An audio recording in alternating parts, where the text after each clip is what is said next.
Thank you very, very much. I am R Stampfl, but you can call me Janet. That's all my friends do. Um, I'm here today to talk about magic. I'm going to try this other mic. Magic and the moon, two of my favorite topics. And of course, I'd like to talk to you about magic and moon as they apply to my books, Moon Key and Moon Dance.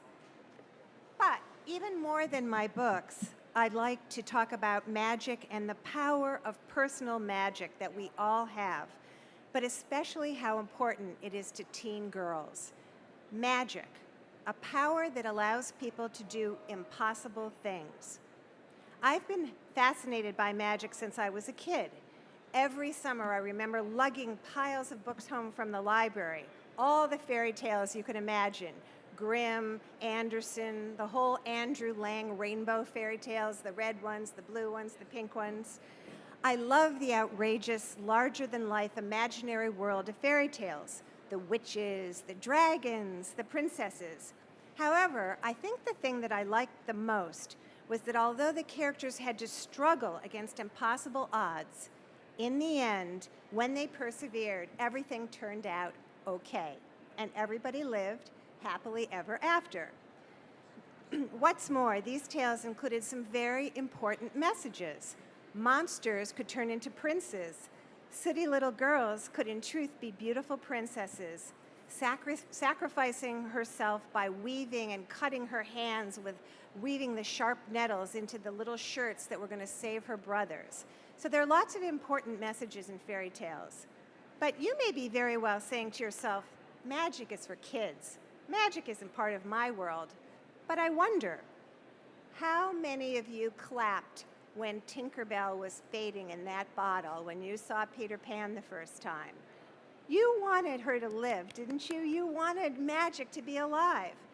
And what about the moon? What about every time you go outside and the moon is different? It's a fingernail, it's a glowing globe, it's all different things. I bet that the moon has inspired you to dream, to be romantic, maybe even to take a risk. The moon has its own magic. Or how about this? Have you ever been thinking about someone and suddenly the phone rings and it's that person? That happens to me a couple times, actually a week. And I know lots of people it does happen to. Or when you're looking for a piece of information in a book and you have no idea where it might be, and then the book suddenly sort of flips open and there it is. And maybe the most important kind of everyday magic that I think there is when you're scared to death to go on a job interview or to give a speech or to talk to someone that you have a crush on, but you take a deep breath, you plaster on a smile, and suddenly it goes okay. So you've sort of tricked yourself with your own magic about how to deal with the world. So I think all of these are examples of magic. Not Harry Potter magic wand incantation type magic, real magic. The kind that surrounds us every day, the kind that all of us have inside of us. I, for one, don't think that we can be reminded enough about magic in the rat race, stress-filled, competitive world that we live in. It's easy to feel overwhelmed, trapped, limited, discouraged.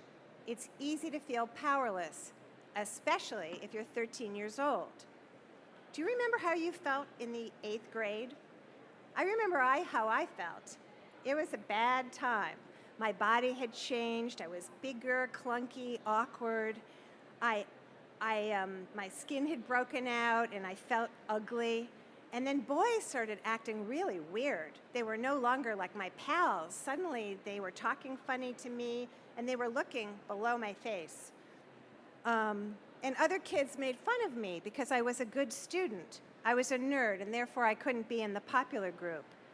Maybe most important of all, I felt self-conscious about myself. I felt uncomfortable in my own skin, and I questioned everything that I might say because it might not be the right thing, it might not be cool, and so I just didn't talk much at all.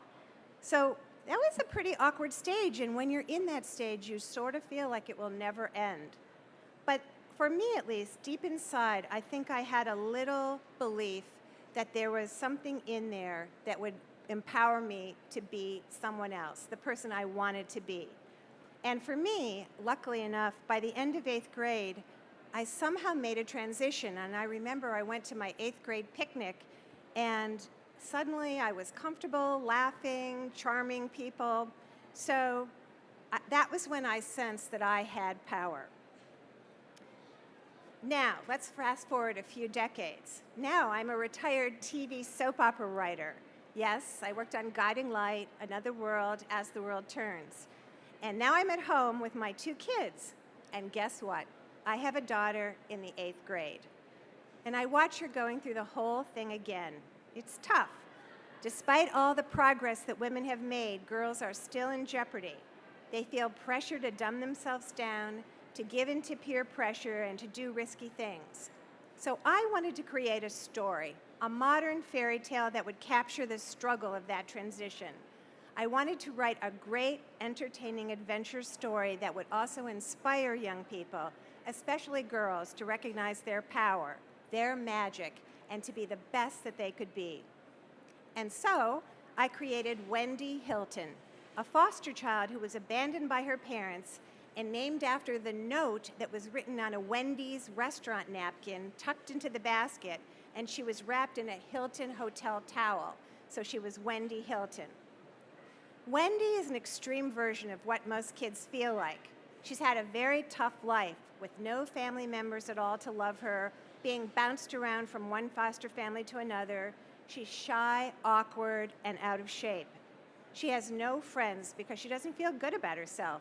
She often eats lunch in the girls' bathroom rather than face the embarrassment of having no one to sit with in the cafeteria.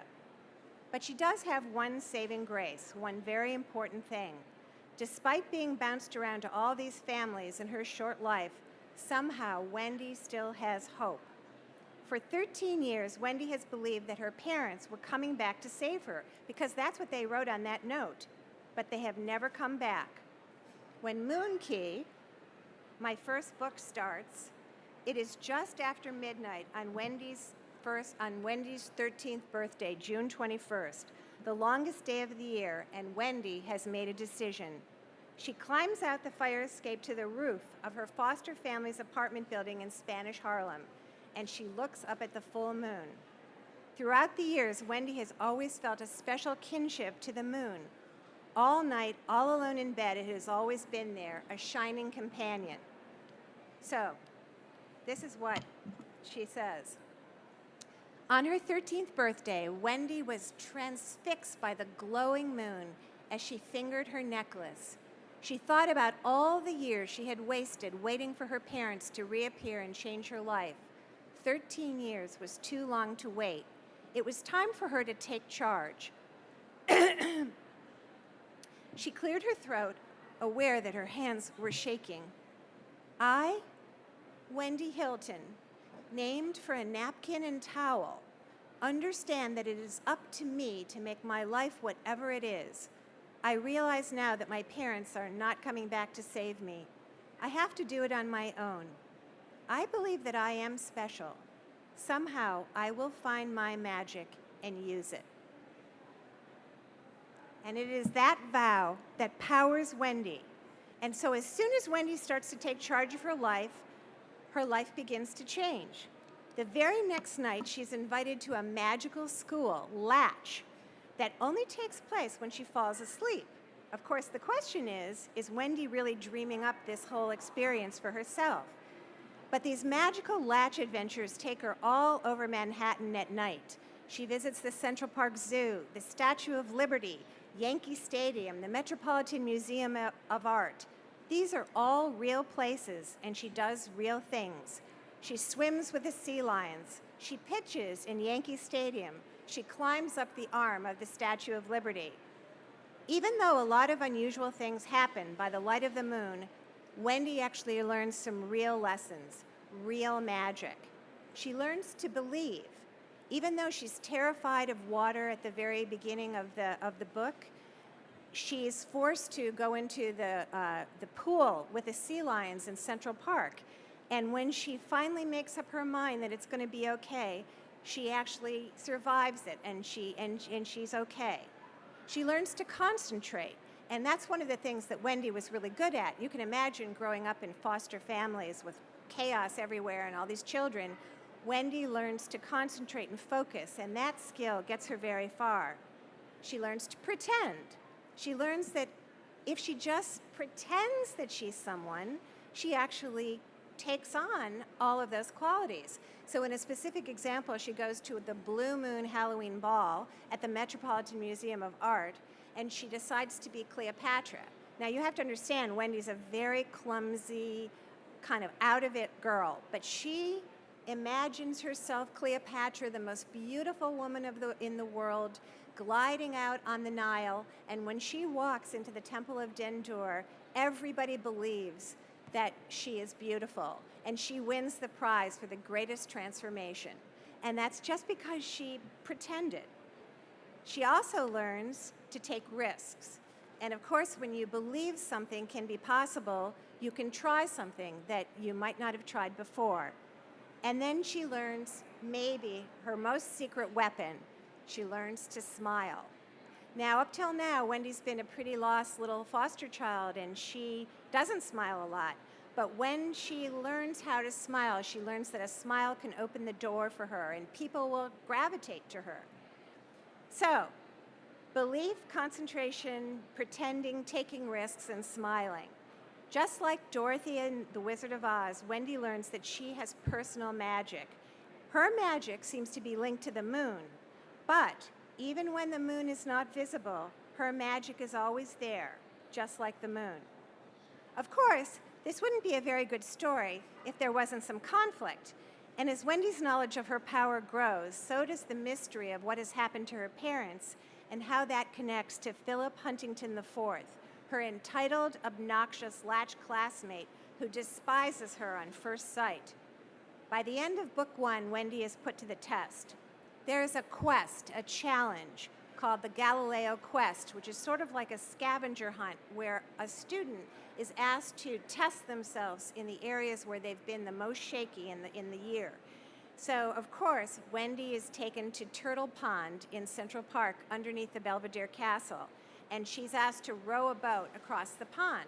Well, she's really, really terrified of the water, despite the fact that she managed to get pulled around by the sea lions. But she gets in her boat, fighting back her fears, and she starts to paddle until she hears this swimming, splashing sound, and it's Philip, her nemesis, who shows up and knocks her out of her boat into the water. Well, Wendy goes into a total panic. She can't swim, she goes under, she's coughing, she's choking, and she feels like, and then she kicks herself up to the surface, but she hits something hard, and she feels like she's in a coffin. So, I'd like to read to you from that part of the very end of the book. Wendy felt herself slipping away, disappearing, just like she always had at school when no one would sit with her at lunch, when she got picked for teams as an afterthought because no one even realized she was there, when her foster families would forget her birthday. It was a feeling she was used to. It was a feeling she hated. No, she was not that same invisible girl. She had come too far in her last year at Latch. Suddenly, something from deep inside of her bubbled up. Almost like another breath of air, she stopped panicking. Philip couldn't have put her in a coffin. She was being ridiculous. Boldly, she reached up and felt what was blocking her from getting to the surface. It was the bottom of the boat, of course. She kicked a few feet over, and instantly her head broke into the delicious June night. Gratefully, she gulped the life-saving air. Suddenly, she heard Philip's laughter as she spotted the boat, already several yards away from her. "You're not afraid of the water, are you?" he taunted. Powerfully, Philip was rowing back to the shore where the boat had been waiting. Clearly, he hoped to leave her there to drown. But Wendy was not going to do that. After all, just tonight she had swum with the sea lions and found her clue at the bottom of the pool. For a split second, Wendy's overriding impulse was to follow Philip, but that was really stupid. It would be very hard for her to catch him, and even harder to climb into the boat to get to him. Anyhow, she reasoned, she hadn't finished her Galileo Quest yet. She was supposed to cross the pond to solve the test. and that's just what she was going to do. Philip Huntington IV was not going to stop her. Using all her powers of concentration, she refused to think about how deep the water was or what might be lurking in the darkness around her. It probably wasn't named Turtle Pond for nothing. She focused with all her might on the new moon that she knew was up in the sky, even though she couldn't see it, and the twinkling stars of hope that she could see. She took a deep breath and began to swim. So, every person who reads this book can incorporate these lessons into their life, and not lessons, but strategies. And you'll have to read the books to find out all about Wendy's evolution, but you'll be amazed at how far she comes. But in the meantime, believe in your own magic, honor your dreams, and the next time you're feeling awkward or scared, smile. Okay. Thank you. Are there any questions? You mentioned that you had been a professional writer before, but Yes. were unusual on soap operas. Is there a difference in the creative process or the passion or how you feel about the end product? Well, the process is different, obviously, when you're writing a soap and you have to crank out a show for every day. So you just have to pick a solution. You know, you have a dramatic conflict or a dramatic situation and you pick a way that you think would be plausible, but you can't like try 3 or 4 or 10 versions because you just don't have the time. You maybe think of the first one, maybe that's too cliche, and then you go to the second one. But writing a novel is a very more personal thing, I think. And for me, what was really weird is I was actually working on a novel about a woman who was a real estate agent. It was much more like a soap opera, and she was having affairs in all these houses that she was showing, these empty houses. But for some reason, I kept switching documents, and actually this book just appeared to me almost like a movie, and I started to just write down what I was seeing. I actually didn't intend to write it, so that was a very cool part. Yeah. All right, if there are books back there if anybody would like me to sign them, but thank you so much for coming, and I appreciate it. Have a great Book Expo.